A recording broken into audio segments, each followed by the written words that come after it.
listening to Radicast 198X. I'm Adam Dravian. And I'm Jessica Safron. We create an 80s themed comic called Satan Ninja 198X, and we watch and read and consume all sorts of 80s media for pleasure and as research. And since we do that, we record this podcast to discuss and review some of the stuff that we will watch, that we consume. Yes. This time, we are covering only one film, but we're kind of covering two things. You'll see in a moment why. But it's a classic film of the 80s from 1988, Who Framed Roger Rabbit? Yes. Very special to me because my name is Jessica and I was born in 88. And you thought for a long time that you were named after the character Jessica Rabbit, but your parents said, no, that's not true. They just picked it out of a name book. For a few years, I thought that, because of a misunderstanding of what my parents had said. But yeah, they named me after a name they found in a baby book. I think it's interesting that Jessica was the most popular female name in that year, I believe. Mm-hmm. And I would guess it's because of Who Framed Roger Rabbit. And it seems like a really strange character to want to name your daughter after. Yes, it does. And it's a very important movie for me because when I saw it as a kid, Jessica Rabbit was my first crush. My first, real crush on a fictional character, I guess. Was it your first erection? No, that happened a couple of years prior to that, I believe, when I saw the movie Mischief. How old were you?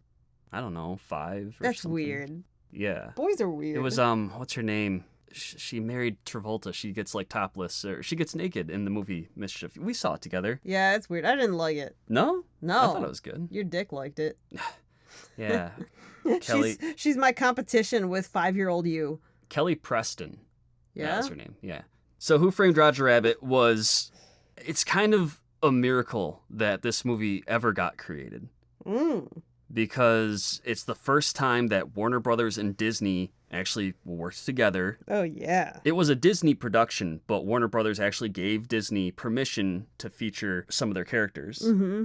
And Steven Spielberg was involved as a producer. It was directed by Robert Zemeckis. Mm-hmm. These are kings of the 80s. Yeah. Robert Zemeckis, of course, directed the Back to the Future trilogy. Mm-hmm. His first big movie in the 80s was Romancing the Stone, which... Not very similar. No, it's like it... Well, it has a leading actress in it that, shared a leading actress with Roger Rabbit. Kathleen Turner. Yes. Yeah, Kathleen Turner actually did not want to be credited as Jessica Rabbit. That's so strange. Even though she did the voice. And her reason why, this is what I've read, is that she didn't want to be credited because she had already previously worked with Robert Zemeckis in Romancing the Stone. And apparently she just... I don't know, didn't want to seem like a director's pet actor or something, which it seems really bizarre. It's like 2 fucking movies. That's really weird. Yeah. Well, I know that, Adam, you were concerned that you would, when you watched this movie, that you would just picture Kathleen Turner in a recording booth. Yeah. Just doing Jessica Rabbit's lines. Yeah, because we've seen a lot of Kathleen Turner's movies. We've seen a couple. Yeah, we've seen Body Heat and The Man with the 2 Brains, is it? I love that movie. And she has a very distinctive voice. So yeah, I was afraid that watching this now, being very familiar with Kathleen Turner, that I would just visualize her in a recording booth. And it did happen for the first few lines Jessica delivered, but then I got over that. And then I think I have the opposite experience where when I see Kathleen Turner in a movie, I picture Jessica Rabbit in a recording booth doing her lines for her. Do you really? You made that. You do not picture that. You fucking liar. No, it is. I'm more familiar with her as Jessica Rabbit than with her in any other role. So it's not a concern to me. I could see her not wanting to be credited as Jessica Rabbit because she was tired of being typecast as the femme fatale. Because ever since Body Heat, which was her big debut, that became when they needed an 80s femme fatale, they went to her. Yeah. So that makes more sense to me than to say oh, I already worked with Robert Zemeckis, so I didn't want to be credited. And so they credited Jessica Rabbit's singing voice as her character, which is not quite as deep as her speaking voice. Roger Rabbit is a period piece that takes place in the late 1940s. And it's in this alternate universe where cartoons are real living creatures that coexist with humans. And so in this universe, nobody draws cartoons, I guess. I don't know. Jessica Rabbit says she's not bad. She's just drawn that way. People obviously draw them. Well, And there's lots of reference to paint. Yeah.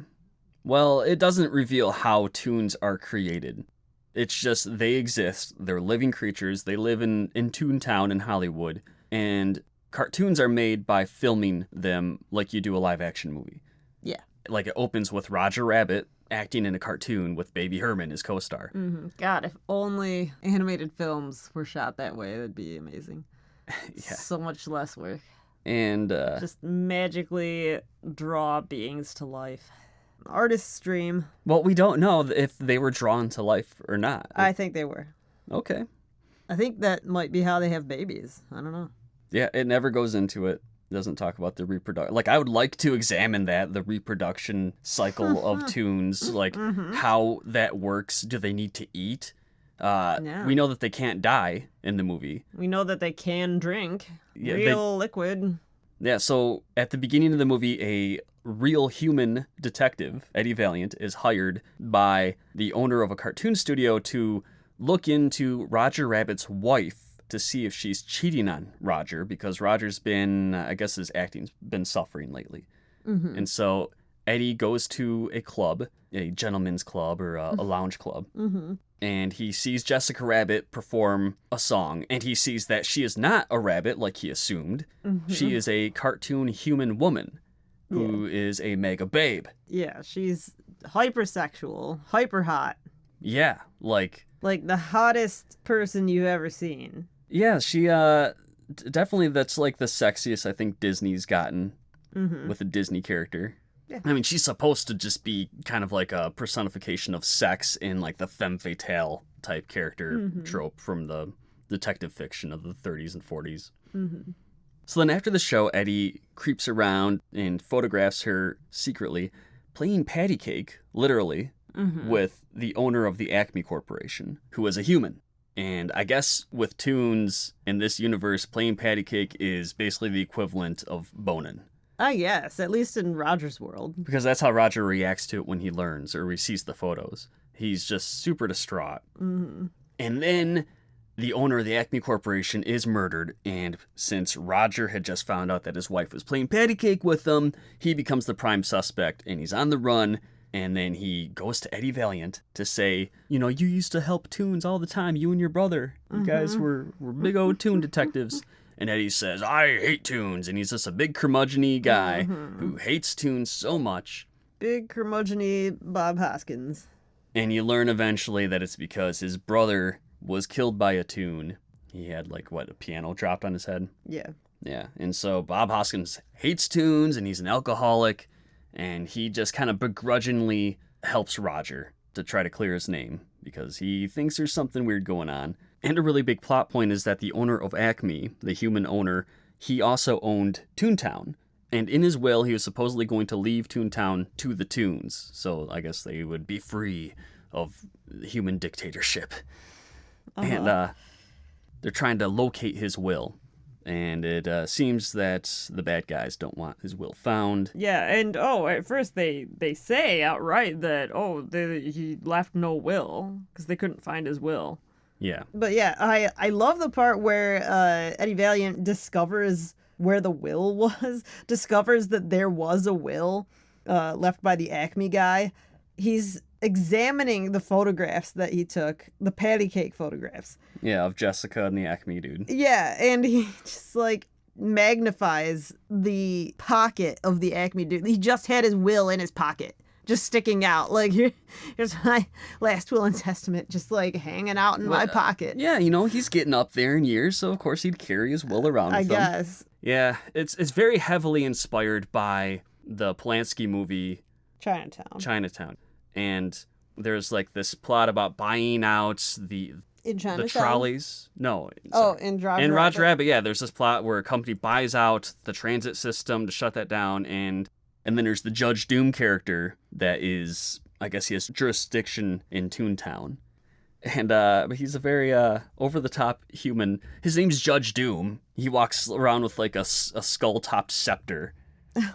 And yeah, he seems like a very villainous dude. Kind of an over-the-top villain who is expertly played by Doc Brown. Christopher Lloyd. Who apparently he had no problem being a pet actor for Zemeckis. Yeah. Oh, God, he did such a great job. Everybody in this movie did a great job. And he works with a team of cartoon weasels who seem like racist caricatures a little bit. Yeah. But, you know, different era.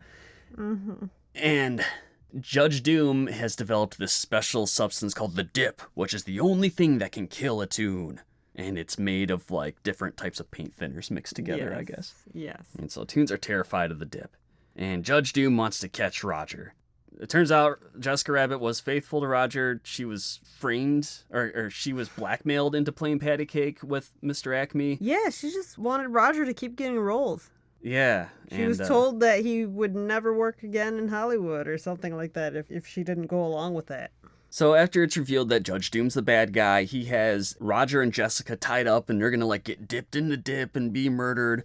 And Eddie has to try to save them. And he's fighting against the weasels. And his big idea as to how to defeat all these weasels is to... Hey, it was basically delivered to him by the main bad guy himself on a silver platter.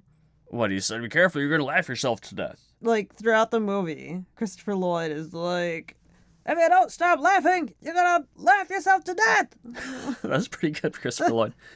Does he say that more than once? I thought it was just once. He says it like at least twice. Oh. Well, apparently Eddie puts a lot of stock into that being a true statement because he then puts on well, he's in Toontown, so it better be. Yeah, it's for sure. He puts on a song and dance comedy routine and... Very improvised. Yeah. And apparently it is the funniest thing that these weasels ever saw, which is kind of strange. You'd think living in Toontown, they would have seen something funnier at some point, but it kills them. It literally kills them. Because it's this unfunny dude doing it. That's what makes it funny. Like, tunes, you'd expect it from them. Yeah, it's so strange that it just works. I guess it works because Eddie wanted it to work. Yeah, because that's the way it was set up to work. And that's a part of tune physics, because... As Roger said at one point, he couldn't get out of a pair of handcuffs until the moment that it was funny enough to be able to. Oh, I think he could have got out at any time. This is just a joke. Yeah. No, that's how it works. Okay. It is a joke, and that is how it works. Okay. I don't know if I agree with that. Another interesting thing about the way this universe works is that at one point Eddie goes into Toontown, and he is a human, but he gets crushed in the elevator and he flattens out. And then he springs back to normal. And that makes me wonder, like, so if a human goes to Toontown, are you then basically, you adhere to toon physics? Oh, you yeah. can't die? Now you're taking it too seriously. I think that's just a joke. Like, why not? They're both jokes, and they both are, like, that's how I think it's work. a totally different thing. Really? Yeah, because you literally see him squash down and spring back up. Okay, well, you literally see Roger Rabbit get out of handcuffs in a funny way. Okay. All right. We'll agree to disagree on that. Yeah, so Judge Doom basically wanted to destroy Toontown and build a freeway. That's the big plot of the movie that is unraveled in the climax. So when I saw this as a kid, a lot of the plot kind of went over my head. I didn't really understand the buying out the transit system to shut it down and to try to take over Toontown so that you can build a freeway, like all that stuff, just all the stuff that was really inspired by the Chinatown movie.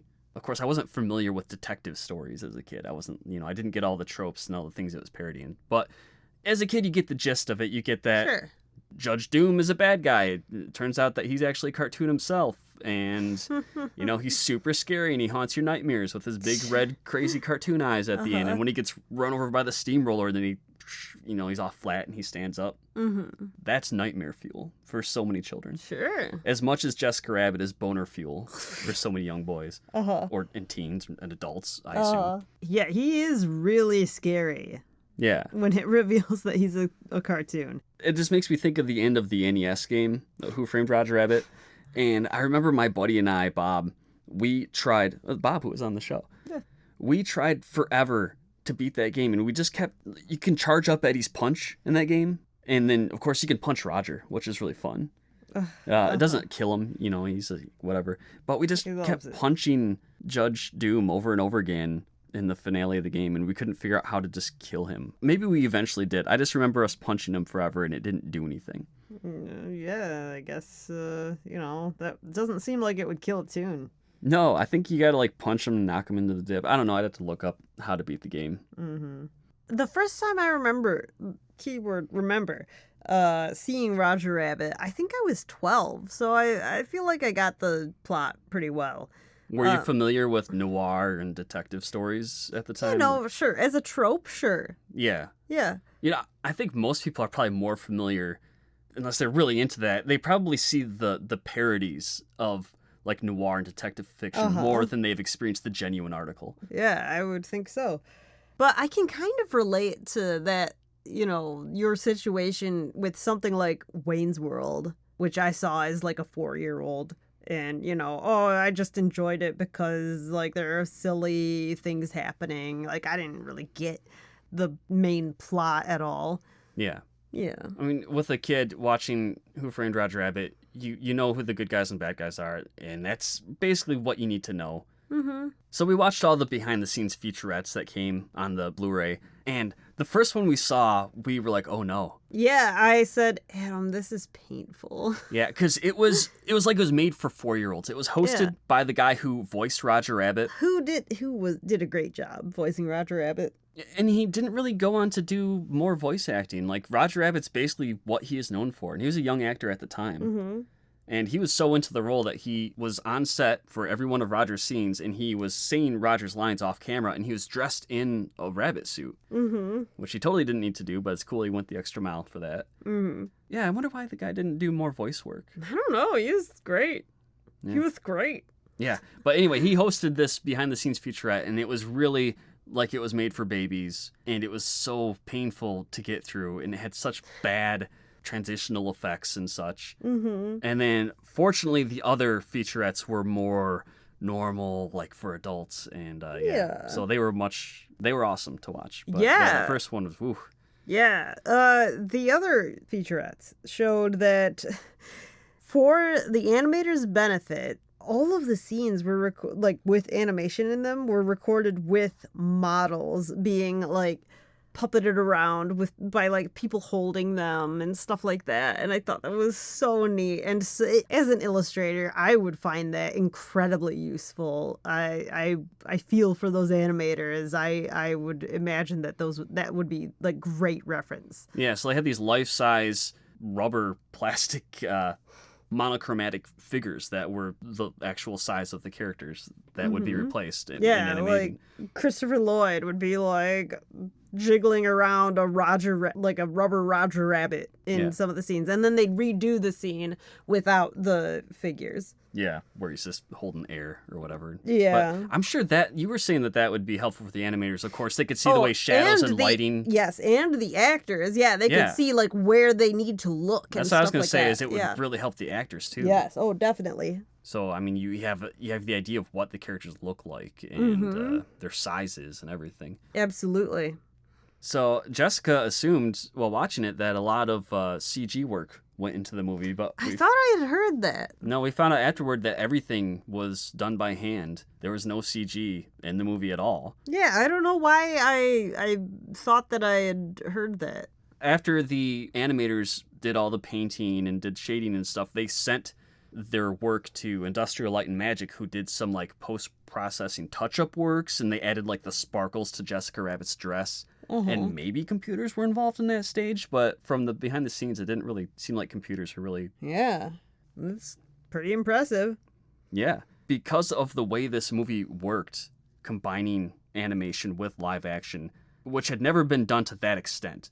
Disney had toyed with it, Bed Knobs and Broomsticks had it, and a lot of Disney shorts had maybe Walt Disney talking to Tinkerbell or Mickey Mouse for a moment or something. Mary Poppins had it. Had a lot of it. But nothing to the extent that Roger Rabbit did. And it was considered, they didn't think it would be filmable, and they had to do this test reel to show a proof of concept. Yeah. And the big thing that they did that was really unique to this movie is that they had the toon characters interacting with props, live action props. And that helped sell the toons in reality, because they're not just like, here's the human characters doing their stuff and here's the toon characters doing their stuff and they're only interacting with cartoon things, but Roger jumps on a chair and it moves with the weight of his jump, or he picks up a real life cup and drinks from it, you know.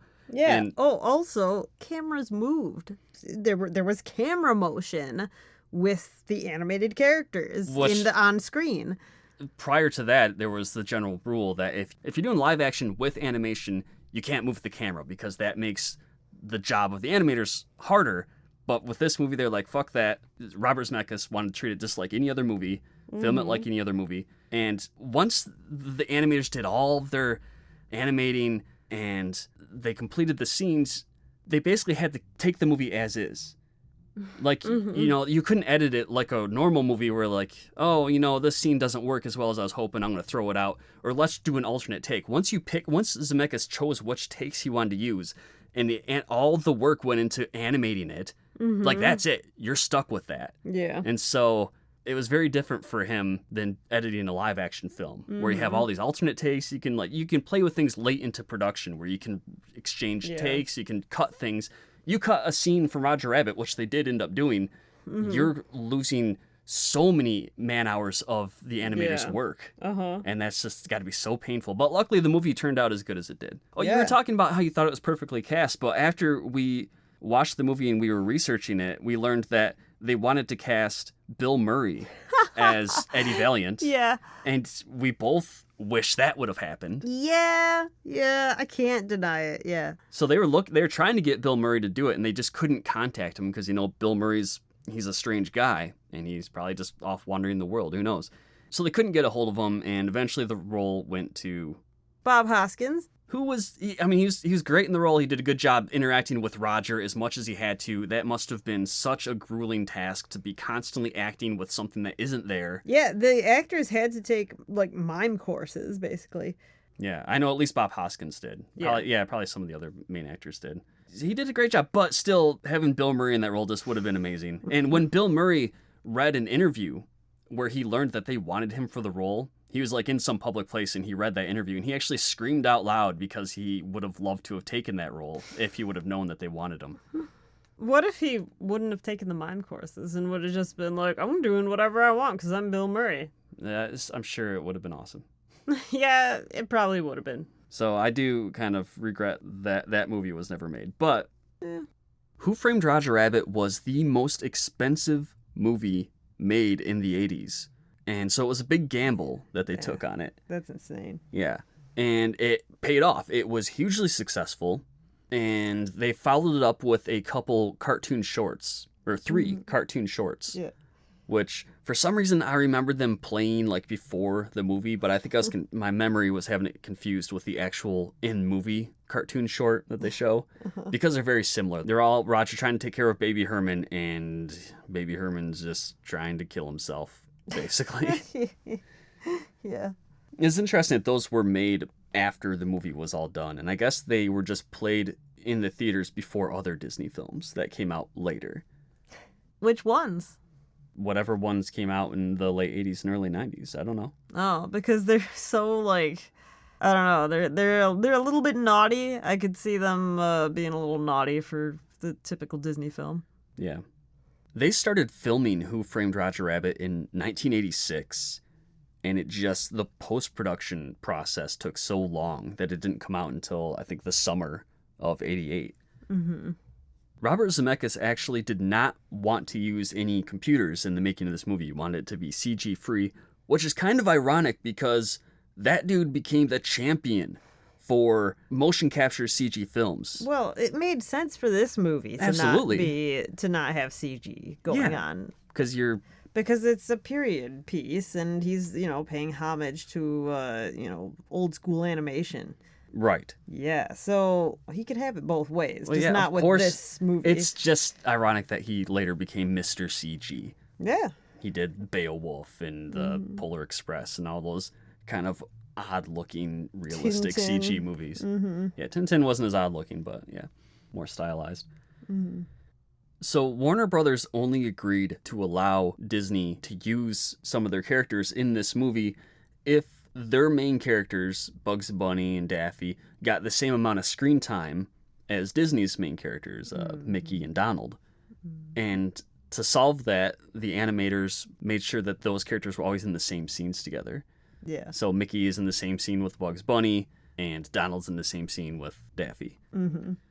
There was another thing that bothered me about the behind-the-scenes featurettes that we saw, and that's that they never mention the fact that Who Framed Roger Rabbit is based on a book. Yeah, that's really weird. It is. It's very strange. And I decided, since we were going to be doing this podcast talking about Who Framed Roger Rabbit, I might as well get a little more insight into it by reading the book. Because the book is also a product of the 80s. It came out in 82? Maybe 81. It came out in the early 80s. Yeah, I thought you said 81. Yeah, that sounds right.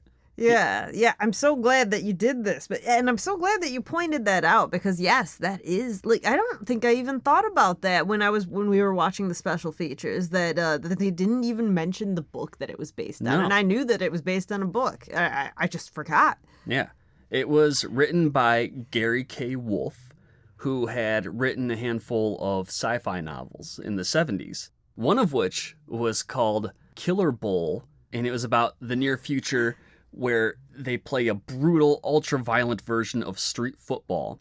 Like, you kill each other with guns and knives and stuff. Oh, so it's kind of like rollerball, but even more extreme? Yes, and it's funny that you say that because they were going to make a movie based off of Killer Bowl, but then the rollerball movie came out and it did really poorly, and so they canceled the Killer Bowl movie. Oh man, I'm so sad about that because Adam and I loved Rollerball, like the original 70s movie. I liked it. Yeah, no. Yeah, not loved it. I don't know. I'd say that we loved aspects of it. Sure. Because especially the main actor, he did such an amusing job playing that character. Yeah, it was Sonny from The Godfather, the first Godfather film. Yeah, like for some reason he just tickled us in like just the right way. And we've recommended the original Rollerball movie to people, and so far nobody has liked it as much as we did. Yeah, well, so I guess I think it was just that performance just tickled us in just the right way. I don't know. Yeah. So you said the original Rollerball movie. It's Is it not? No, it is. Okay. But the fact that you say that, it's because they did make a remake. Yes. In more recent years. And yes. The funny thing about that is they were once again going to look into making a Killer Bowl film, but then the remake of Rollerball came out and did not do well, and so it got canceled again. Oh my gosh. Yeah. Wow. Why did they remake Rollerball? I don't know. Like, I don't know anything about the Rollerball remake. No, I don't need to. I don't want to know anything about it. So, yeah, whatever, I guess. So, Gary Wolfe, the dude who wrote Killer Bowl, after he had a couple sci-fi novels under his belt. God, I wonder how he felt about Rollerball. I don't know. I don't think he thought it was very good.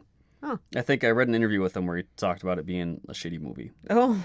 He probably has a grudge against it at this point, you know? It is an interesting movie. Right. I mean, my friend whom I let borrow it said it was boring as hell. And I was so sad because I didn't... Well, I don't know. I could see it. I could see it being boring to people. Well, we had just gotten off a run of watching a lot of 60s era... 60s and 70s sci-fi. Yeah, sci-fi and art house films. And they were all really sad. Not to say that Rollerball isn't sad. I mean, maybe it's sad, maybe it's not. You should watch it, everybody. Yeah. I'm not going to spoil it. So, yeah, I guess we were kind of desensitized to slower movies by that point. Yes. But I agree with that statement. One of the nice things about watching these movies chronologically, like we've done. Yes. I think you should remind everybody once again our mission that we had been on, and I guess we're still on. For the past decade or so, we've been watching every notable movie that we care about in chronological order. Yeah. Starting from, like, the silent era. Yep. Because people say stuff like, what? You care about spoilers? That movie's been out forever. There's a statute of limitations or whatever. And we're like, fuck that.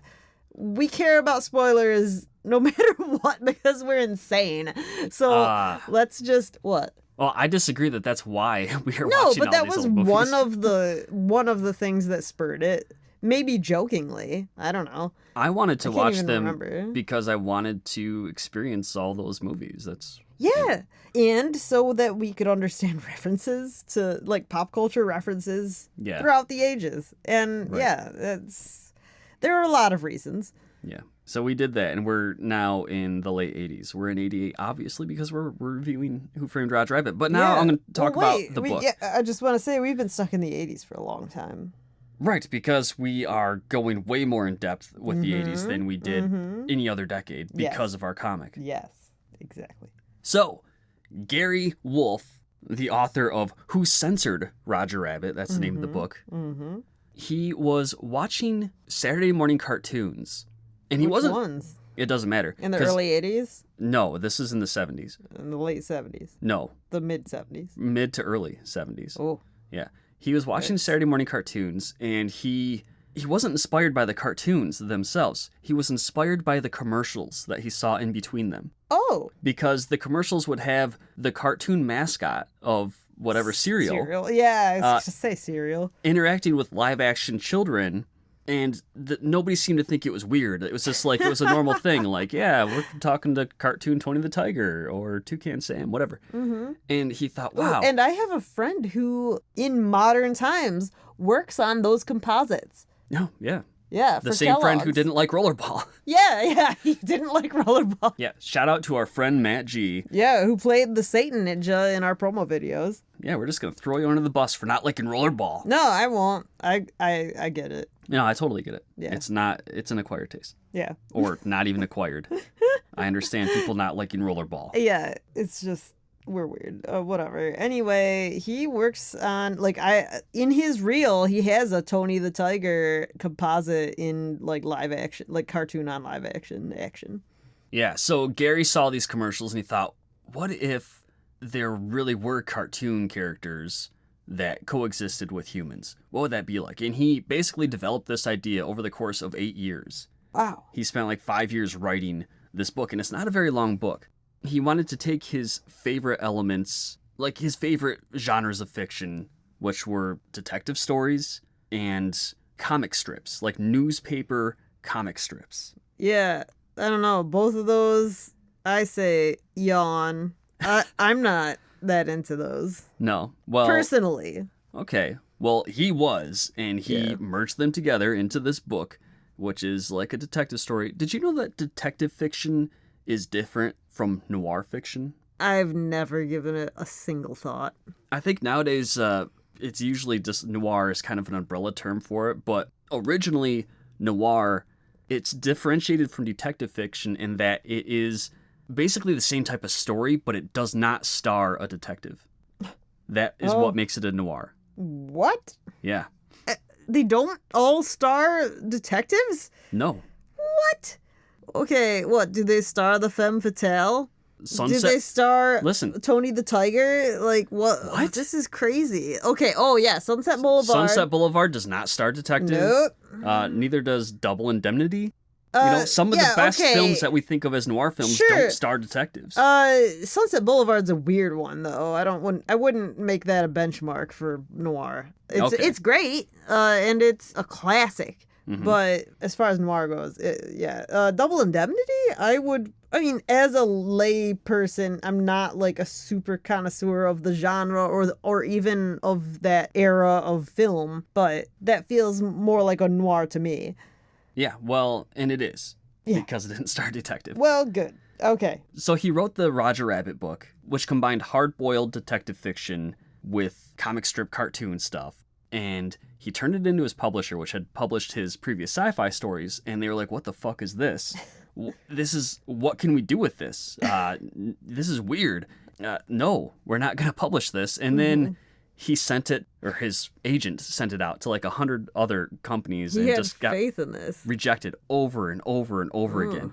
And he would talk to some people, and they said that the reason they rejected it, it's a good story, but we have no idea how to market it. Man, it seems pretty marketable. You haven't read it. Yeah, I haven't even told you about it okay. because I've been waiting to tell you about it. But the fact that it has when we to record do with this. cartoons, I guess it's easy to say in retrospect, how to market things. But yeah, I guess I can't really say. There wasn't cartoon stuff. I mean, there's Fritz the Cat and stuff like that. Yeah. But aside from that, there wasn't much cartoon-based fiction that was aimed at adults. And this book very much was. Until finally in the early 80s, he was able to get it published. Only because there was a woman at a publisher who was given carte blanche to like, okay, whatever you want, we'll publish. And she was a huge R. Crumb fan? No, she was a huge fan of the book. She read that and she's like, we're publishing this. And they're like, oh, that's awesome. Actually, no, we're not going to publish that. And she's like, okay, I'm going to quit if you don't publish it. And so she got that book published. And then... Great job, lady. Yeah, apparently Spielberg and Robert Zemeckis became big fans and made the movie. But the movie is super different. Yeah. It's pretty crazy. It's, for one, the world itself is very different from the Who Framed Roger Rabbit world. Oh, that's interesting, since the Who Framed Roger Rabbit world is unique. Well, it's still toons coexisting with humans, but the toons in the book are almost exclusively comic strip characters. Interesting. Yeah, so it makes a lot of references there's references to Snoopy, to Dick Tracy, stuff like that. Okay, guys. Hagar the Horrible? Yeah. All right, guys, this is going to be extremely interesting to me. I mean, it would have been interesting to me regardless, but the fact that Adam has not told me any of this so far, like, I want to say off camera, but off the air? That's not right either. Whatever. Adam hasn't told me any of this stuff before, so this is all new to me. Yeah. So in the world of the book, it's not set in the 40s. It's set in, I guess, it references JFK, and it references the Incredible Hulk, and basically Pong. It talks about electronic tennis arcade games. Woo. So that kind of places it sometime in the 70s. Sure. But aside from that, it is still very much, it feels like a detective era, like classic Hollywood era story. Mm-hmm. So it's kind of like in this hazy never win. Okay. And it still stars Eddie Valiant as a human detective. What's he like? He is... Is he dreamy? Is he not like Bob Hoskins? It doesn't really talk about what he looks like. He doesn't say whether he's dreamy or not. No, he's the point of view character. It's written first person from his perspective. Is he like a blah character so you can self-insert? No. Okay. No, he has a very strong personality. He is way into drinking. Oh. He's inspired by characters like Sam Spade and other like hard-boiled detective characters. Who's Sam Spade? I can't remember. That name sounds familiar, but... Maltese Falcon. Oh, okay. So, Bogart. Or Mike Hammer is a famous hard-boiled detective. I'm just picturing Mike Hagar. No. They're characters they're like proto-Dirty Harrys, except they weren't cops. They're detectives. I'm just picturing a bunch of Humphrey Bogarts. Hard-boiled detective fiction were these detectives who basically try to take the law in their own hand. Like, they could do what the cops couldn't. They would break the law to get the bad guy. They didn't care about dishing out violence to take out the bad guy. I have a graphic novel called Hard Boiled, and it's really ugly. And it was given to me because the guy who bought it didn't like it at all. No. And it's like futuristic noir, I guess, and it's just really ugly and gross and violent. Does it star a detective? Probably. I read it when I was 15. Okay. So I don't know. But I'm just gonna picture a bunch of Humphrey Bogarts. Why a bunch? There's the main character. Because it's a bunch. Because it's a genre. Okay. Well, the main character of the book, Eddie Valiant, it doesn't describe what he looks like, but Is he Humphrey Bogart? Sure. He is portrayed by Gary Wolfe on the cover. All of the covers, he's posed for the photograph. Did he as the character? Okay. Well, what's he look like? A guy. You'd have to look at pictures. Can you bring up the pictures? Okay, I just popped up a cover, the first edition of Who Censored Roger Rabbit. There you go. Wow. Okay, well, he does not look like Humphrey Bogart, but whoever colored this gave him an incredibly red nose, whereas, like, the rest of the colors are very yellow-green. I'm guessing that they were thinking, well, he's an alcoholic, so we better give him a super red nose like W.C. Fields. I think it's colored lighting. If you notice, there's like really strong violet and blue lights over here, and there's kind of green lights and yellow lights. And so it's just the red on his nose. Sure. Where's that red coming from? I don't know. It's just a red-ass beacon of drunkenness. It's a pretty dark cover. It is really dark. Yeah. It's like highlighter yellow-green for the most part, and then just red nose. Right. Okay. You made your point. He has a red nose. He has a purple shoulder. That's cool. Yeah. Yeah. And I meant dark like it's ominous. Well, the background is very black. It is just like literally blackness. Yeah, and it's him kind of giving a contemplative look at Roger, who looks like a furry standing in front of him. He doesn't look like a furry. He looks like a rabbit. Sure. Like a plush rabbit. Okay, I don't want to describe the cover of this book for Why not? half an hour. Oh, fine. I get that. Yeah, like the people aren't seeing it, they can look it up. No, okay, yes, everybody look it up. Well, there are a couple different covers. This is the one with him with a beard that looks ominous. Anyway, speaking of Roger, one of the differences is that Roger is not a white rabbit. He is light brown fur. You can't tell the color in this cover, but I'm not talking about the cover anymore. Okay, I understand. I'm gonna close this cover. No. You're just not gonna let go of it. Well, okay, so this is interesting because Adam, after reading the book, asked me to illustrate Roger because he said that he had a hard time visualizing him, and that he... No, I just kept picturing Roger Rabbit from the movie, and I wanted to picture Roger Rabbit as he's described in the book. And you said that you ended up referencing, like, what, the Nestle Quick Rabbit because he's the only cartoon brown rabbit? Yeah, there's not much fan fiction of the characters the way they're described in the book. Yeah, sorry, fan art.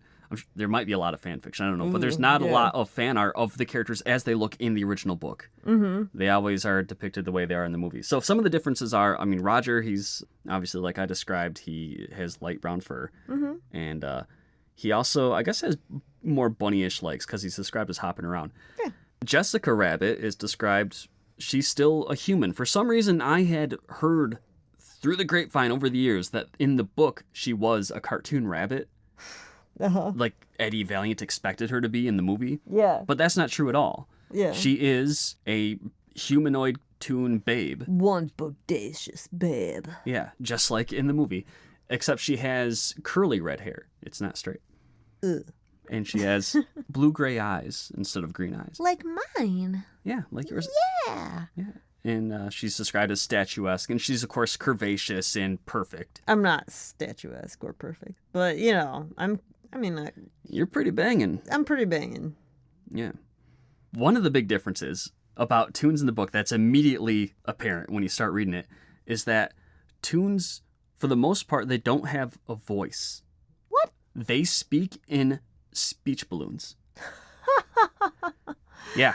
Whoa. Yeah, so when they talk, instead of a voice coming out, like a physical speech balloon materializes out of their mouth and then floats around, and they're like tangible things that you can like grab and manipulate, or they crumble to dust or powder. What? Wait, do they crumble to dust or powder when you touch them, or like they just do that? I think they're described as being pretty fragile. So I guess they can crumble to dust or powder, but you can handle them without them. So when you get sick of them for like after a minute, do you just like throw it in the trash? What do you do?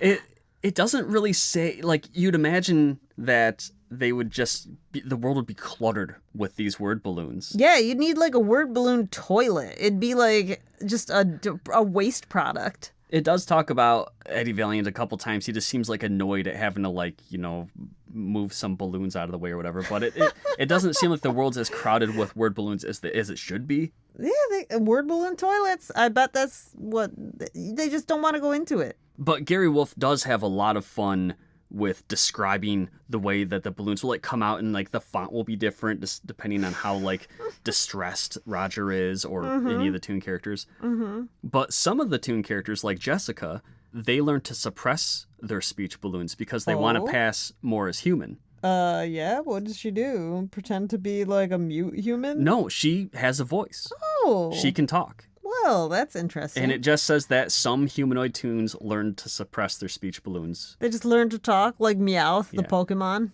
For a long time, as I was reading the book, I was trying to figure out if Adam doesn't know Meowth the Pokemon. Anyway, Yes, go I on. fucking do. Yeah, but you don't know about him learning to talk. Okay. All right. Anyway, it's totally not relevant. As I was reading the book, I kept trying to figure out, like, does Roger have a voice in addition to a speech balloon? Because it doesn't make that clear for a really long time. Oh. Yeah. But does he? There are enough hints where you can figure out from reading the book that he has no voice in addition to a speech balloon. It's just because there are times where the speech balloon's obscured by smoke or something, and Eddie needs to, like, grab it and, like, move it away from the smoke to read it. Or it, like Roger's depressed and the speech balloon, like, slumps to the floor and he has to pick it up and read what Roger said. Oh, that's so interesting. Yeah. And that's one of the really interesting things about the world that was totally not done in the movie. Mm-hmm. Another thing is that the toons in this world are mortal. They can be killed just like a human can. If you shoot a toon, it dies. Oh. And so, in order to film scenes or to shoot these comic strips where terrible things are happening to them, toons can create a clone of themselves. What? Yeah, like a doppelganger, and it's called a doppel. Okay. A toon just needs to concentrate and, like, go in, I don't know, like a meditative state and focus their energy, and they create a duplicate of themselves that's identical to them in every way. It thinks like them, it has their personality and their memories, but it is a doppel, and it's not truly alive, I guess. Does it feel pain? Yeah. Ew. I don't like Wait, that. actually, I don't know, because at one point, when Eddie first is meeting Jessica Rabbit, she's on the set of a film shoot, and she had just performed a stunt, and he's sitting there talking to her, and all of a sudden her lips fall off. Ugh. And he's like, oh, and he, like, bends down and picks it up to hand it back to her, like she dropped her hanky. Uh-huh. And then more pieces of her start to fall apart. And he's like, oh, this is really fucking weird. And then Jessica steps out from behind, and she's like, oh, yeah, that was my doppel that you were talking to. I'm right here. Okay. And it's revealed that she basically thinks of her doppel as nothing more significant than, like, a toenail clipping. Like, because it's not really alive, it doesn't matter that it died. Oh, okay. Yeah. So does it feel pain? That's a very good question. I mean, toenail clippings don't feel pain. Yeah, I don't know. Well, Interesting. Another interesting aspect of the setting in the book is that toons, they seem to have replaced various ethnic groups in U.S. history. Oh. Toons are the ones that built the railroads.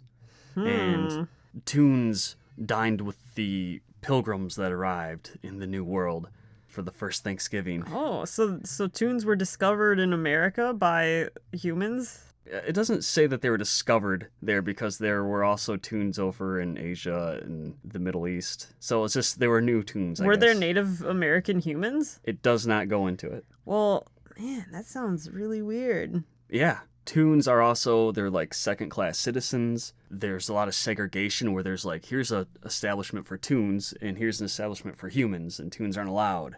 Why? Are they, like, afraid? Are humans afraid that they're gonna get the toon dandruff on them? Like, what are they afraid of? I don't... Is it because toons are fearless and No, they're not fearless, because like I said, they can die. they need doppels to do their stuff for them. Yeah. Their pain-inducing work. It doesn't go into much detail as to why toons are so viewed as second-class citizens. Obviously... They're just so goofy. Yeah, I don't know if they're just annoying. Maybe their speech balloons are annoying. But I guess things have been getting a bit more progressive lately, and there's grumbling by Eddie Valiant about toons being allowed to, like, join human sports teams and the Olympics, and how they're kind of ruining sports because they're so much better than humans are. So Eddie Valiant is a racist, or a species. Are toons a species? It doesn't go into it. But yes, Eddie Valiant does not like toons, not because they killed his brother like in the movie, just because he just finds them annoying. So he is a bad person.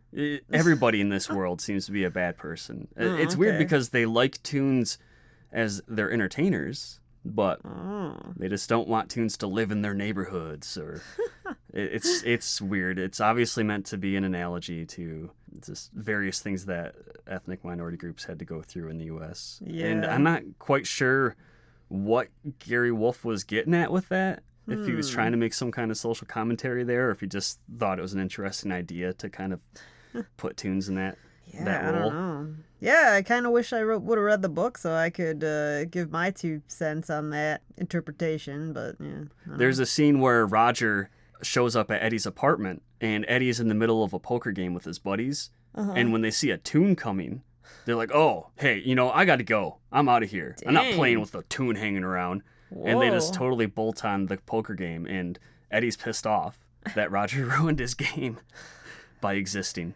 Oh my gosh. Yeah, so that's the difference, I guess, from the movie. All right, so now I'm going to sum up the plot of the book, and it is a mystery novel, and it's good. I enjoyed it. It's not a very long read, so if you want to experience the mystery for yourself, you might want to stop listening to the podcast at this point and check out the book. But if you don't think you're ever going to read it and you're curious to know about it, then keep on listening, because I'm going to dish it out. Keep on listening.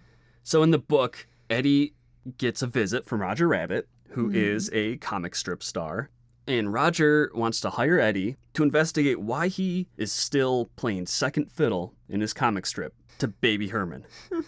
He wants to be the star of his comic strip, and he thinks the DeGreasy brothers, who own the cartoon production studio that Roger works for, he thinks that the DeGreasy brothers are not playing fair with him. Like, he thinks that they either need to make him the star of his own strip, like they've promised, or they need to sell him to another studio so he can be a star. And that's what Eddie's hired for, just to look into why the DeGreasy brothers are not making Roger a star like he wants to be. Wow. And Eddie is really annoyed at getting hired by a Toon, but he's really hard up for money.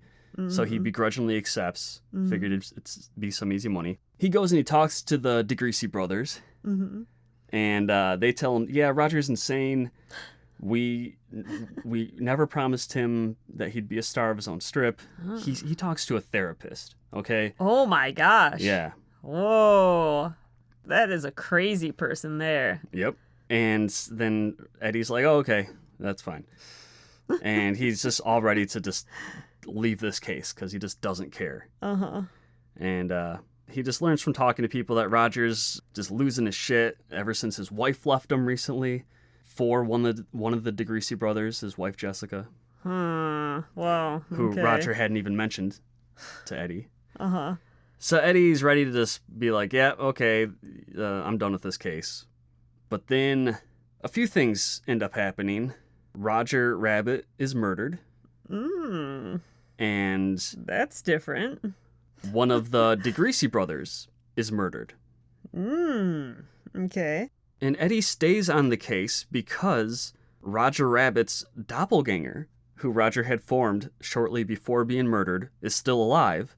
And so Roger's doppelganger wants Eddie to find out why he was murdered, who murdered him. Yeah, that's a much more interesting case to work on. Yeah, because so now he's on a time limit to try to solve the case for Roger's doppelganger, who is... Apparently, Roger put a lot of juice into building him so that he's going to last for like maybe a couple days instead of a couple hours like doppelgangers typically last. But still, he's going to start falling apart, and he wants Eddie to solve the mystery of his murder before that happens.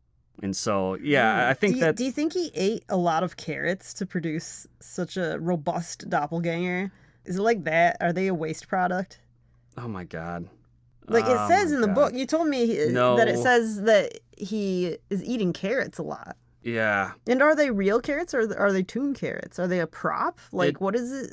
Oh, man, it doesn't specify. I imagine they're real carrots, but I don't know. I don't know if Toons need to eat Toon food. I don't know if there is Toon food. Just Toon props, and who knows where that comes from. Ooh. Who said anything about Toon props? Well, there are cartoons that have all sorts of things in them that are drawn, obviously. Nothing's drawn. Yeah, but they're in that style. They're not like working with photorealistic props. Yeah, I don't think the book ever goes into Toon props. There have to be Toon props. Sure. Maybe they grow them out of their own body, like more waste product. In the book... They secrete them. Oh my God. In the book, comic strips are made by photographing Toons. Yeah, and they're not interacting with photographic realism. I get what you're saying, but it doesn't go into it. Okay. So I guess it's left. Well, I'm making my own Toon world then. I'm making my own shit up. to compensate for the lack of detail here. One of the weird things that occurred to me while I was reading the book is Roger doesn't have a voice. He speaks with speech balloons, which works fine for him being a comic strip star. But his co-star, Baby Herman, he also speaks with speech balloons. But at one point they reference a Baby Herman cartoon show that's playing on TV. And I wonder, like, does someone else overdub a voice for him? Oh, yeah, that's an interesting question. Maybe they do. Maybe the cartoon shows actually have speech balloons in them and kids have to read them? No. It doesn't say. You said that tunes can suppress their speech balloons Right. and choose, or at least some certain learned tunes. to. Yeah. Like Jessica Rabbit. Yeah, and they can speak with a real voice. Yeah. So Baby Herman, maybe he can do that. I don't know. I don't think so. It implies only that certain tunes that can pass as humans have learned to do that. But maybe he's overdubbed, I guess. So anyway, the Roger in the book, for the most part, is the doppel of Roger, because the real Roger's dead. And that brings me back to the question you asked, where do doppels feel pain? And I was trying to remember, like, is there any point where Roger seems to have pain? I don't know. He's really distraught. He's, like, super upset that his wife had left him after a year, and so you're thinking of emotional pain? Sure, yeah. So there's definitely emotional pain, and then there's also the distress over the fact that he has been murdered, and he's really upset about, like, once I fade away, there's no Roger Rabbit. So they don't seem to fear their own demise, but he's upset that once he crumbles away, then Roger Rabbit's gone for good. And how long does he have to live? He thinks he could live for maybe 2 or 3 days. Huh. Yeah. Man, that's rough. Roger's personality in the book is not nearly as, like, goofy-like as it is in the movie. Mm-hmm. He's a toon, and he has a sense of humor, but he talks normally. He doesn't stutter. Of course, he talks with speech balloons, so I guess that's not really normal. Yeah. But he seems like an adult person. Okay. Like a functional adult person. Like he likes to eat carrots and stuff, and I guess he's fond of humorous things, but he's mostly seems like a distraught husband whose wife has left him and he's been murdered. Okay. So it's very different from the way he's portrayed in the movie. He's not nearly as incompetent seeming as the Roger in the movie.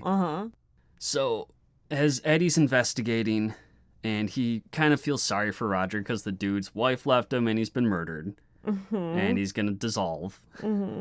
And so he agrees to, like, kind of let him be his deputy detective, because Roger said he's always dreamed of being a detective all of his life.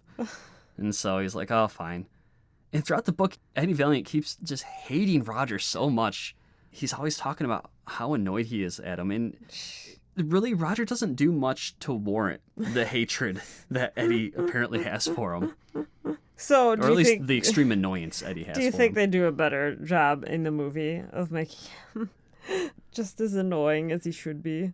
Yeah, well, it makes more sense why Eddie would be super annoyed by him in the movie, and Eddie has the additional thing of having his brother hadn't been killed by a toon, which the book Eddie does not have. A couple of problems solved there. Yeah. Good job. I don't know if that was a problem. I mean, I guess it does. Okay. It struck me a bit while reading the book. I was like, man, he really is just mean to Roger. Maybe he's just not a good guy. Well... Yeah, like the whole world's like that. They hate toons. So, of course, the prime suspect in Roger's murder ends up being Jessica Rabbit, because one of the prime... Is she a lady in red? It never describes her as wearing anything red. She wears a few outfits. In fact, when she's first introduced, she's wearing aviator goggles and a helmet and, like, a flight suit because she's on the set of a movie where she was flying. Right. So that's a very different introduction than the movie. And then she wears a green dress at one point. But yeah, she's never described as wearing red. Yeah, green is the opposite of red. So that's interesting. If you say so. So the prime piece of evidence at the crime scene is Roger's final speech balloon that he said just before he was shot. Yeah. And he said something like, all of it, the contract, Jessica, and then he gets shot. And that's it? Yeah, and so that's kind of, since he said the name Jessica, there's the assumption that she must have been there and he was talking to her. And so that leads her to be a prime suspect. Plus, she had just left him for one of the DeGreasy brothers, his boss, which Eddie learns she had been with prior to marrying Roger Rabbit. Mm. So she had been with the DeGrasse brother. Randomly, she seemed to just suddenly leave him and married Roger. And then she was with Roger for like a year. Apparently, they were happily married. And then she just recently left him, returned to the DeGrasse brother. And Roger was very distraught about it. Mm. And Roger's doppel, who Eddie's working with to try to solve Roger's murder, he is very adamant that Jessica is not guilty, that Jessica is a wonderful, can do no wrong, proper lady. And Eddie finds out through his investigations that Jessica is not quite the saint that Roger believes that she is. Mm-hmm. She had previously, when she was 18, she starred in a porn comic. She was 18? Do toons age? Yes, apparently. Do they change in appearance as they age? I guess it depends on the tune. Huh.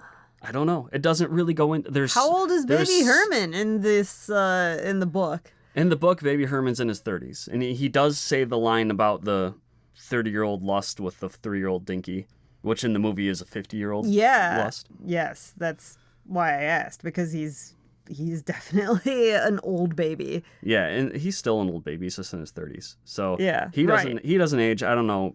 Not all some tunes age, some don't, I suppose. Weird. Yeah, it just depends on how they're drawn, I guess, and that would make it seem that it never goes into their creation about someone drawing them. Oh my God, how are they made? I don't know. It doesn't go into it. Where do tunes come from, Daddy? The stork. Oh. So that's one of the few lines that's taken directly from the book is Baby Herman's line, slightly modified, but still. And then Jessica's line about "I'm not bad, I'm just drawn this way." Yeah. That was also lifted directly from the book. Oh, good job, author. Yeah, actually, the book good line. The book had a lot of witty lines in it. That's good. Yeah, which made it enjoyable to read. It was it's a very clever, very witty book. Which I mean, I know that's kind of a staple of detective fiction. Hard-boiled fiction is having a lot of witty writing. Sometimes it's overdone and can be annoying. Yeah. But this book, I think, had a good balance. So Eddie manages to get a hold of a really rare copy of the porn comic that Jessica acted in when she was 18. Man. Like, she's tried to bury the evidence that this ever existed, but Eddie manages to get a hold of it, and it's called Lewd, Crude, and In the Mood. And it's like an 8-page comic where Jessica plays a nurse and gets fucked or whatever. Whoa. A really interesting thing that I... Wait, did you say in the mood or in the nude? In the mood. Oh, man, why doesn't it figure nude into there? It should really rhyme all of those things.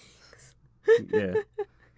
So one of the things that I discovered while researching the book is that the Disney animators, while they were working on the movie, they made a mock version of Lewd, Crude, and In the Mood, the 8-page porn comic starring Jessica Rabbit, except it stars the movie's version. Whoa! Yeah. What? And damn.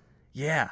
And they actually, I think only a few copies of that were made, and several were given to Gary Wolfe as a gift.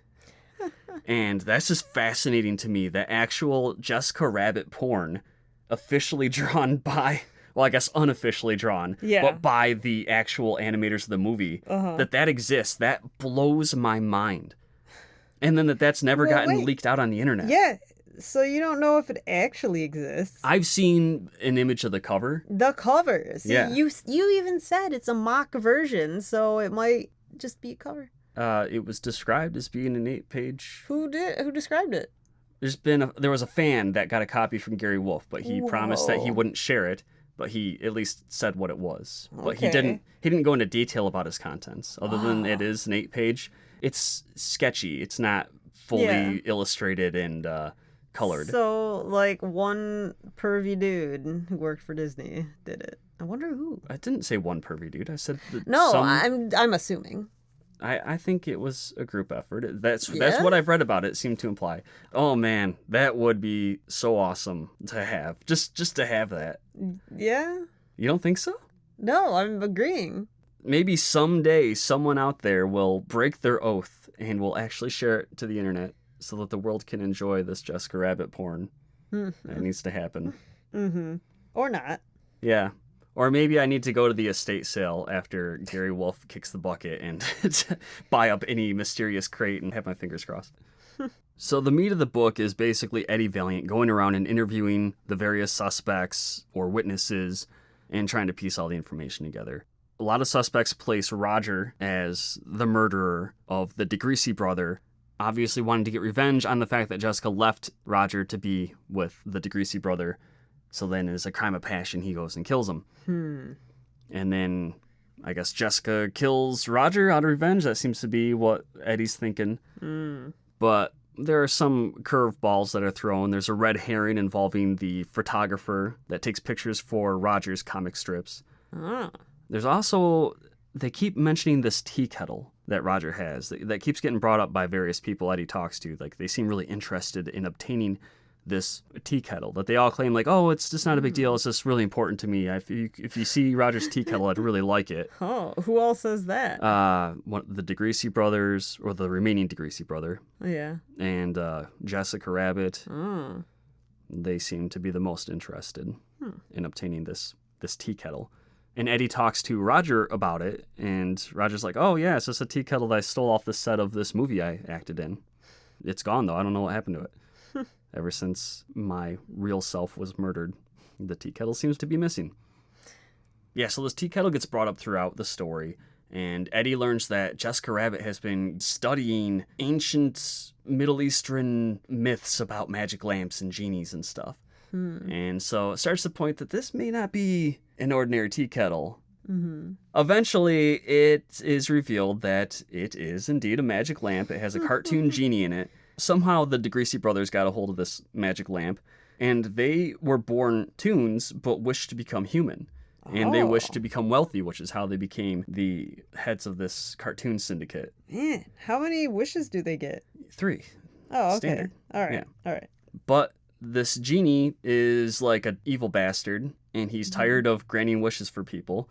And so he either has been killing them, or he's been making it so their wishes fail after a certain amount of time or something.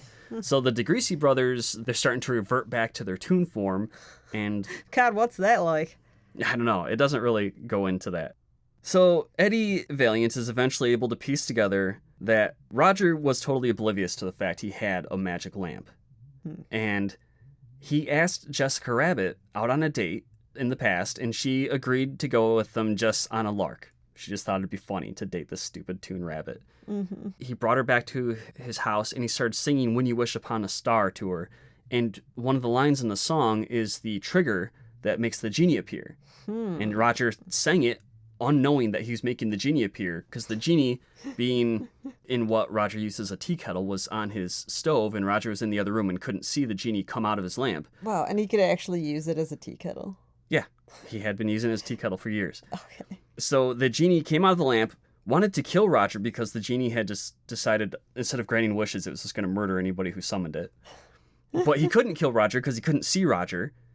And so instead he begrudgingly granted Roger's wish that Roger was, I guess, feeling in his heart, which is that he wished Jessica Rabbit would just marry him. And so Jessica Rabbit was basically ensorcelled to be in love with Roger and marry him. And she did immediately. Yeah. And then she was like his doting, happy wife for 1 year. But then at that point, the enchantment broke. And she suddenly left Roger and returned to the DeGreasy brother. And Roger was super confused about this because he had no idea that the genie granted him his wish and got Jessica to be with him in the first place. He thought Jessica was totally just wanted to be with him and just married him and loved him for a year. And now she had an abrupt change in personality. And he thought that the DeGreasy brother had to be putting her up to it somehow, forcing her to leave him. It's also revealed that that's the same reason Roger got his own comic strip, or at least got to star in a comic strip along with Baby Herman, because he was wishing while singing that song. And he summoned the genie unknowingly.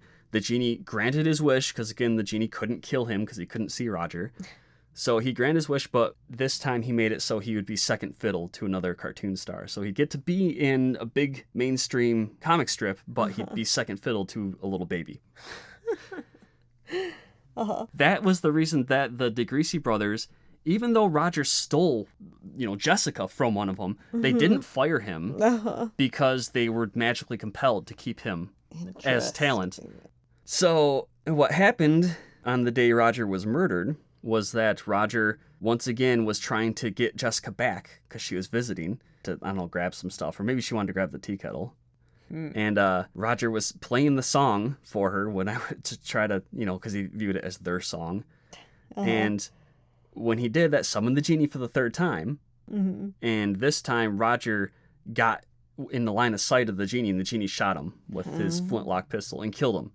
And then the genie leapt out the door because he can't leave his lamp, but he just leapt out the door, and Jessica Rabbit couldn't find the magic lamp. He leapt and dragging the lamp with him. Yes, because he's attached to the lamp even when he exits it. Yeah, and that's who Censored Roger Rabbit was, the genie. Wow. Yeah, revealed at the end of the book. And that's so weird. The legend is that the genie can only be defeated by someone with a pure heart who beats it in hand-to-hand combat and then throws it in the ocean. Oh, okay. So when Eddie finally gets the magic lamp, he gives it back to the remaining DeGreasy brother, who then, of course, wants to summon the genie so that he can become fully human again. But when he summons the genie kills him, just as Eddie Valiant assumed that it would. And then Eddie goes and confronts the genie, which is like a cartoon genie. Yeah. And Eddie gets into a fight with it. He's like, yeah, I don't know if I'm pure of heart enough, but whatever. I'm going to try to beat this guy in hand-to-hand combat. Okay. But the genie's built like Arnold Schwarzenegger. Does it say that? It says he's built like Mr. Universe guy. Okay. But he's not very mobile. And so Eddie's like gets in this big fight with them. And eventually he manages to hold the magic lamp over a saltwater fish tank. And the genie's like, wait, no, I'll grant any wish you want. Don't drop me in there, because apparently that'll count as submerging him in the ocean. And Eddie's like, okay, give me evidence that Roger is innocent and that Jessica's innocent. And so the genie materializes a note written by the DeGreasy brother taking claim for both murders. Whoa. And then that he killed himself. And Eddie's like, hey, thanks a lot, and then drops him into the saltwater and kills the genie anyway. So, God, that's awful. Yeah, he did an I lied moment from Commando when Arnold's holding the guy over the ravine. Yeah. And then Eddie goes and confronts Roger's doppelganger, which at this point is barely holding himself together because it's been like 3 days. And Jessica's amazed that he was able to create a doppel that lasted this long, because they're only supposed to last a few hours. So she's so many carrots. Oh my God. Fuck that. Okay. When Eddie goes to Roger, he kind of pieces together like, Roger, you created this doppel that I'm currently talking to as an alibi for you. And you sent it out in the middle of the night to buy some clothes. And while he was doing that, while you, doppel, was doing that, the real Roger went and shot the DeGreasy brother. And you were planning on framing me for the murder. And Roger's doppel admits that, yes, that's true. The doppel was created as an alibi. And the real Roger went and murdered the DeGreasy brother and then planned on planting the gun in Eddie's closet. And that's the real reason he hired Eddie at the start of the book. Not because he wanted Eddie to look into why he wasn't getting like a better contract or made the star, but because he wanted Eddie to confront the DeGreasy brothers, and then that way the police could reason that, like, oh, things got out of hand with Eddie confronting the DeGreasy brothers, and then he decided to murder him. Wait, when did Jessica leave him? Shortly before the start of the book. Okay, so... That's why he wanted to kill the DeGreasy brother. Okay, all right. Because he knew in his heart that Jessica loved him, and that the DeGreasy brother had to be doing something to force her to leave him. And he had to die. Yeah, he had to die. He couldn't handle that. And this poor innocent man had to take the fall. Yeah, and... this poor innocent tune hater, I mean. Yes, this poor racist man. He pieces this all together, and he confronts Roger about it, as Roger's doppelganger is kind of falling apart. And Roger's doppelganger is kind of like, yeah, you caught me, but you still were my buddy, even though I was pretty bad to you. You still helped me out. You're a real stand-up guy. And then he crumbles to dust. God. And that's how the book ends. Ooh. Yikes. Very bittersweet. And it left a weird feeling. It's dark and it's fitting. Yeah. Yeah. And it's bizarre. It's a very strange book. Mm-hmm. I would say it's definitely not targeted at children, but it doesn't have anything really super adult, you know? Like, it references Jessica Rabbit having been a stripper and doing a porn comic, but it doesn't go into any super lewd details. So kids could have learned the word stripper and porn from this book. Sure. I mean, it wasn't, like I said, it wasn't written for kids, but it also wasn't, I wouldn't say it's a hard R. Right. More of a PG-13. Yeah. Okay. So, yeah, the book, I definitely think it had a lot of interesting elements that were completely missing from the movie. I really enjoyed the word balloons being used as like a piece of evidence in the murder, and then the whole concept of Toon's doppelgangers, which really, when I thought about it, there's a lot of kind of plot holes from that. Like, Jessica Rabbit, she's being wanted by the police, and she's like, oh, please, hide me, Eddie. But couldn't she just, like, create a doppelganger of herself and then have that get arrested while she, like, goes to Mexico? There's all sorts of things that you think that they would do with these doppels that it's just never, the book never brings up. Maybe she doesn't know how to make one that will last long enough for her to get to Mexico. Yeah, but I totally understand why the movie would not have the speech balloons, because that just wouldn't really work in a movie. Yeah. But it's still a very interesting element of the book. Yeah. So Gary Wolfe thought that his book was unfilmable. So when a movie was successfully made and it involved Robert Zemeckis and Steven Spielberg, Disney and Warner Brothers, and it was a huge hit, he was just elated. He didn't care that they changed so much about his story. Mm-hmm. I mean, they basically changed everything about the story, except that it's still a detective story. It still has Baby Herman, Roger Rabbit, Jessica, and Eddie Valiant. But other than that, the book doesn't have Benny the Cab. The book doesn't have the Weasels. The book doesn't have Judge Doom.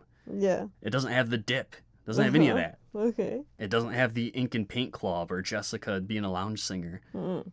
But he didn't mind all the changes because it worked as its own thing, and it was still his characters. It was still recognizably his characters. It still had the main concept of Toons and humans living in a universe together. Yeah.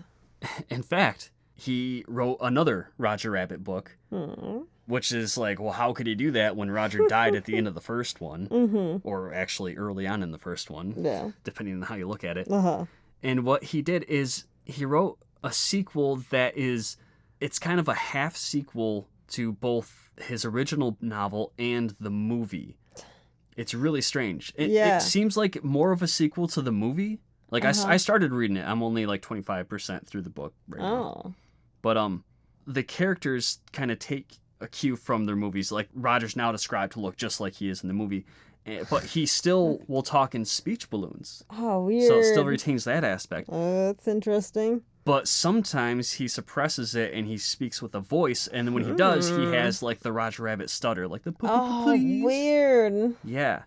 So it's in this really strange kind of trying to have it both ways. Yeah. Yeah. And how's his doppel still around? Is he not murdered? They don't talk about that. I don't even think doppels are a thing anymore in this book. It's more like the movie universe, except it retains the balloons. Weird. Yeah. It only references the events of the first book as like a weird dream Jessica Rabbit had. Yeah, that's weird. So I think that the book ended at a good spot, and it should just kind of exist as its own thing. I don't think there needs to be sequels to it. I understand why he would write sequels after the movie became a huge success. Yeah. But yeah, I mean, I definitely think the book is worth checking out. It's very interesting. And after I finished it, I decided to email Gary Wolfe some questions that I had.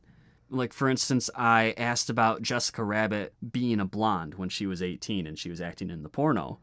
And he didn't remember even saying that she was blonde in that scene. But he said that as far as he's concerned, she's always been a redhead. I asked him about taking elements from the movie for his next book that he wrote. And I said, it seems kind of strange that he took aspects from the movie, but he kept things from his original novel, like the speech balloons, and it's still like a more adult story. And I was wondering why only meet it halfway. And he basically said, it's my world, I am the god of it, and I can do whatever I want. That's a good answer. So I just took the aspects of the movie that I liked, and I ran with it. Yeah. So Great answer. And I asked about the Lewd, Crude, and In the Mood comic. You would. Yeah, and I said, what secret society do I have to join? What eldritch god must I pledge my soul to get a peek at this? And he said, if it does exist, which I'm not saying it does, anybody who's seen it has sworn to secrecy with a blood oath. You are never going to see it. Dream on. It is the holy grail of Roger Rabbit collectibles. Basically. He basically told me to go fuck myself. He's not going to show it to me. Uh-huh. Yep. So there's that. Yeah. Let's rate Who Framed Roger Rabbit, the movie. All right. 80s factor. Well, it's a 40s period piece, but, the technology for the animation is there. It's crazy. It's crazy. Yeah, it's crazy. Uh-huh. Awesome. Yeah, it's an iconic film of the 80s. Groundbreaking animation. Though it's a period piece. Groundbreaking techniques. I don't know. I guess 2.5 on the 80s factor. It's a 3. Okay. Satan factor. There's Oh, Judge boy. Doom has his red, scary eyes. He's really scary. And Jessica Rabbit's really sexy. Ooh, sexy in a red dress. In a red dress. She has red hair. 2 out of 5. Okay. It's not the most satanic movie. Fine. Is there not a cartoon devil in it somewhere? Maybe. There's a lot of... you'd have to watch it again. Fantasia devils? I don't know. Ninja factor. Eddie sneaks around, takes some photos. But He's yeah, pretty sneaky. I'm going to give it 1 out of 5 on the ninja factor. Okay. Like, Roger is the opposite of a ninja in every way. All right. Next. Boob factor. Boob factor. Oh, boy. Yeah. Yeah, what a boob factor. Jessica Rabbit. I guess that's all that needs to be said Yeah. for boob factor. Yeah, pretty much. I'd give the boob factor. There are no naked boobs, Sure. but it's pretty booby, especially for a Disney film. Yeah. Did you talk about the Jessica Rabbit upskirt that was in it? I know that's not boobs, but still, speaking of nudity. Yeah, the original cut of the film had a scene where she's falling out of the car and you can see up her skirt very briefly. And people have analyzed that footage because it was like that on the Laserdisc, maybe the VHS release. And they say, like, oh, it looks like she's not wearing underwear, but I think it's too low detail to be able to tell what's going on up her skirt. It's dark.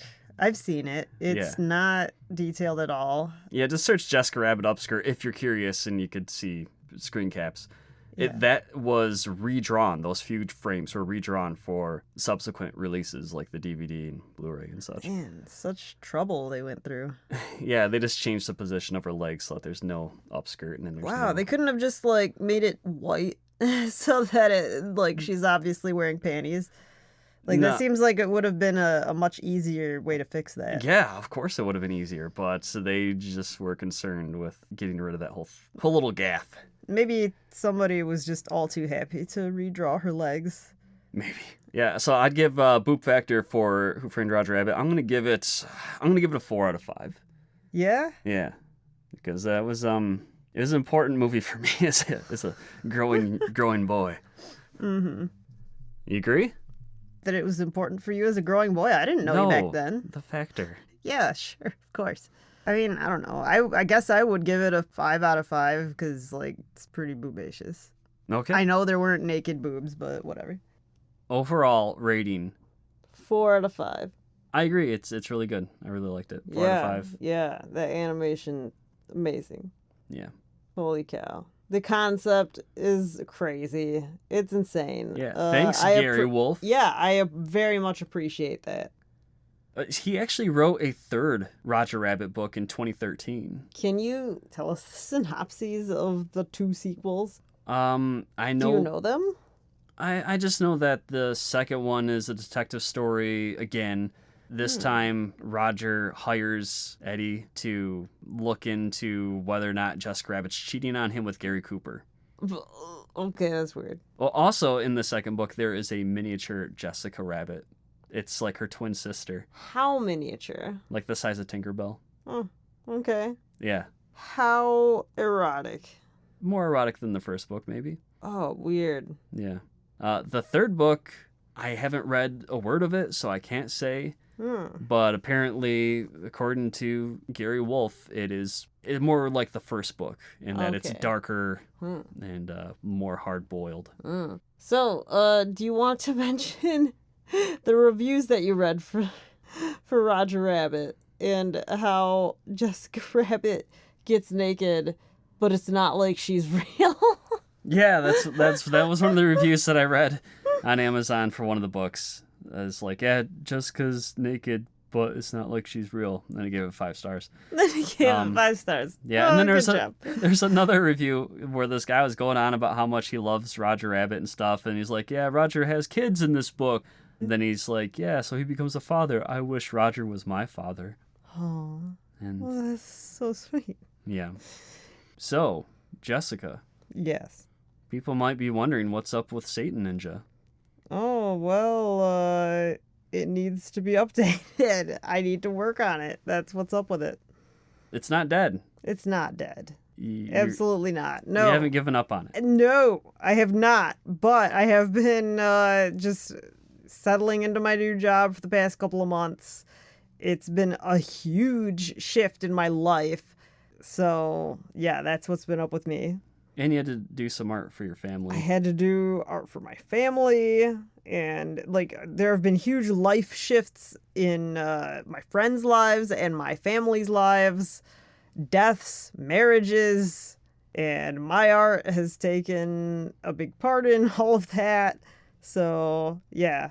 So, what's next? Next is working on the comic, I guess. Yeah. You plan to do that? I do plan to do that, believe it or not. Great. Yeah. Looking forward to it. Great. All right, thanks for listening. This is Radicast 198X. Radicast 198X. There you go. Roger Rabbit exclusive. No. Exclusive? Radicast exclusive of Roger Rabbit. Whoa, okay, yeah. Thanks for listening. If you have any questions, comments, or whatever, email us. You can contact us through satanninja.com, read our rad comic, whatever. Jessica streams on Twitch. Look her up, Jessica Safron. She'll be streaming herself working on Satan Ninja art. Safron with 1 F. Yeah. Thanks. All right. Bye. Yeah, thanks. Bye.